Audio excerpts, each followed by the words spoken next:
يعني ايه طفل عنده مرض السكر؟ ازاي جسمه مش بينتج انسولين ومع كده يقدر يلعب ويجري ويضحك زي صحابه؟ وازاي المرض ده ما يأثرش على ثقته بنفسه؟ تعالوا نشوف حكاية سليم ونعرف ازاي سليم الذكي الشجاع قدر يتعامل مع مرض السكر ويعيش حياة مليانة ضحك ولعب. كان يا مكان حدوتة مش من زمان بتحصل كل يوم وبيعيشها ولاد وبنات في كل مكان. كان في ولد اسمه سليم ذكي وبيحب يلعب كورة، بيحب يجري ويتنطط زي أي طفل في سنه. بس سليم جسمه كان محتاج مساعدة عشان يفضل قوي لأنه عنده مرض السكر. لما ماما سألت الدكتور يعني إيه سليم عنده السكر، الدكتور قال لها يعني جسمه مش بيعرف يعمل مادة اسمها الأنسولين، والأنسولين زي العربية اللي بتنقل السكر من الدم لخلايا الجسم. من غير العربية دي السكر يفضل واقف مش بيوصل للخلايا اللي محتاجة طاقة، يفضل عامل زي العربية اللي واقفة في الشارع ومش عارفة توصل للبيت. علشان كده سليم لازم ياخد الأنسولين من بره بشكل منتظم. على دراع سليم في لزقة صغيرة شفافة فيها جهاز صغير بينور وبيقيس السكر. سليم سماه العداد السحري لأن اللزقة دي بتديله تنبيه لو السكر عالي قوي أو نزل قوي. أصحاب سليم كانوا ساعات يبصوا للجهاز ده بدهشة ويسألوه ايه ده يا سليم؟ لعبة جديدة؟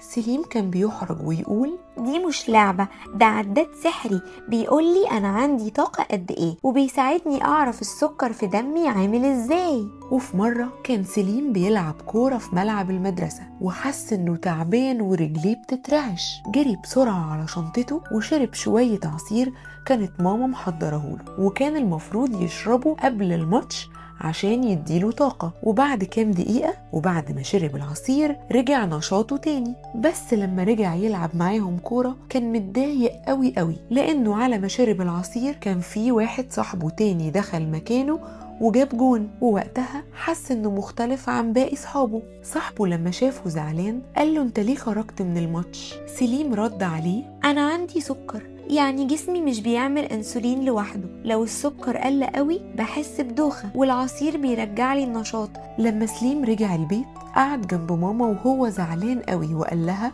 يا ماما ليه انا عندي سكر؟ ليه مش زي صحابي ما عندهمش حاجة؟ حضنته ماما وقالت له يا حبيبي كل واحد فينا عنده حاجة تعباه، في اللي بيحتاج يلبس نظارة عشان يشوف كويس، وفي اللي عنده حساسية في مناخيره أو في عينه، وفي اللي عنده مشكلة في بطنه. وانت يا سليم ربنا اختارك تكون بطل صغير عنده سكر، بس بطل قوي جدا وذكي جدا جدا. يا سليم السكر مش حاجة تخوف، هو بس معناه ان جسمك محتاج شوية مساعدة بالانسولين، ولو اهتميت بنفسك هتعيش زي اي طفل وتعمل كل اللي انت عايزه. لكن سليم كان بيخاف اصحابه يعرفوا انه عنده السكر، كان فاكر ان هم هيضحكوا عليه او هيبعدوا عنه. سليم مسح دموعه وقال لمامته بس انا بحس كل صحابي بيتفرجوا عليا وبيستغربوا من الجهاز الملزوق في دراعي وكمان الحقنة اللي باخدها، وانا يا ماما مش بحب الحقن. ماما ابتسمت وقالت له ولا يهمك منهم يا سليم، انت مش بتعمل حاجة غلط تتكسف منها، انت عيان زي ما اي حد ممكن يبقى عيان، وانت بالعكس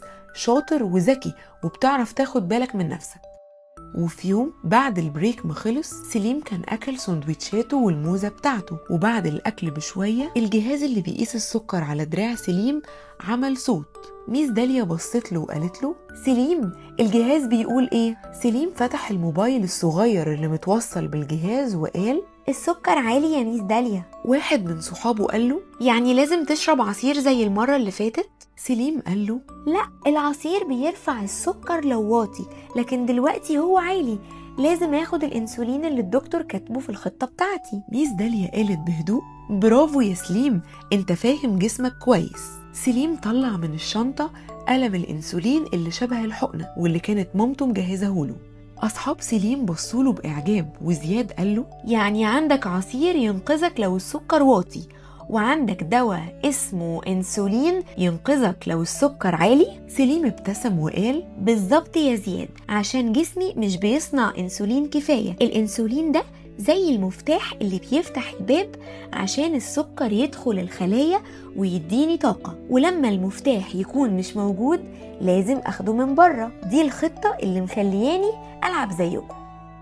سليم مع الوقت اتعلم إن السكر مش سر ومش عيب، ويقدر يعيش بيه ويضحك ويلعب، بس محتاجة طريقة ذكية شوية في التعامل معاه. فهم إن مرض السكر مش نهاية العالم، بالعكس ده خلى عنده قوة ومسؤولية، وخلى أصحابه يتعلموا منه ويحترموه. وبقى كل يوم لما ياخد انسولين أو يقيس السكر يقول لنفسه أنا شجاع عشان بواجه ظروفي وبتعلم إزاي أحافظ على نفسي واهتم بجسمي، وأنا زي ما بابا وماما قالولي قد المسؤولية. وخلص الكلام. استنوني وهستناكم في حكايات كتير قدام.